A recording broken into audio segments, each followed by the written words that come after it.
کیوں نہیں؟ جو شخص برائی کمے اور اس کے گناہ نے اسے گھیر لیا ہو تو ایسے لوگ جہنمی ہیں، وہ ہمیشہ اس میں رہیں گے۔ اور جو لوگ ایمان لائے اور نیک عمل کیے وہی لوگ جنتی ہیں، وہ اس میں ہمیشہ رہیں گے۔ اور یاد کرو جب ہم نے بنی اسرائیل سے پختہ عہد لیا تھا کہ تم اللہ کے سوا کسی کی عبادت نہ کرو گے، اور والدین، رشتہ داروں، یتیموں اور مسکینوں کے ساتھ نیکی کرو گے، اور لوگوں سے اچھی بات کہو گے، اور نماز قائم کرو گے اور زکوٰۃ دو گے۔ پھر تم میں سے تھوڑے لوگ اس عہد سے پھر گئے اور تم ہو ہی منہ موڑنے والے۔ اور یاد کرو جب ہم نے تم سے عہد لیا تھا کہ تم آپس میں خون نہیں بہاؤ گے اور نہ ایک دوسرے کو اپنے گھروں سے نکالو گے، پھر تم نے اقرار کیا اور تم خود اس کے گواہ ہو۔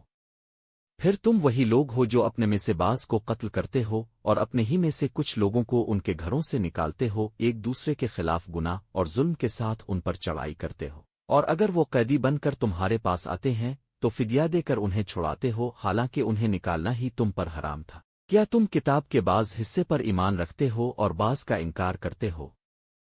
تو ایسے لوگوں کی سزا تمہارے نزدیک اس کے سوا کیا ہو سکتی ہے کہ دنیا کی زندگی میں رسوائی ہو اور قیامت کے دن شدید ترین عذاب کی طرف لوٹا دیے جائیں۔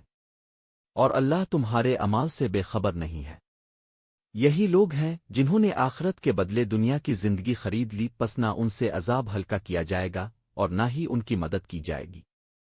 اور بے شک ہم نے موسیٰ کو کتاب دی اور اس کے بعد پہ در پہ رسول بھیجے، اور عیسیٰ ابن مریم کو کھلی نشانیاں دیں اور پاک روح جبرائیل سے اس کی تائید کی۔ پھر کیا ایسا نہیں کہ جب بھی تمہارے پاس کوئی رسول وہ بات لایا جو تمہارے نفسوں کو پسند نہ آئی تو تم نے تکبر کیا، پھر کچھ کو جھٹلایا اور کچھ کو قتل کر ڈالا؟ اور انہوں نے کہا ہمارے دلوں پر غلاف پردے ہیں، بلکہ اللہ نے ان کے کفر کی وجہ سے ان پر لعنت کی، پس ان میں سے تھوڑے ہی ایمان لاتے ہیں۔ اور جب ان کے پاس اللہ کی طرف سے ایک کتاب آئی جو ان کے پاس موجود پہلی کتاب کی تصدیق کرنے والی تھی، اور پہلے وہ خود کافروں کے خلاف فتح کی دعائیں کیا کرتے تھے، پھر جب وہی نبی ان کے پاس آ گیا جسے وہ پہچانتے تھے تو انہوں نے اس کا انکار کر دیا، بس اللہ کی لعنت ہو کافروں پر۔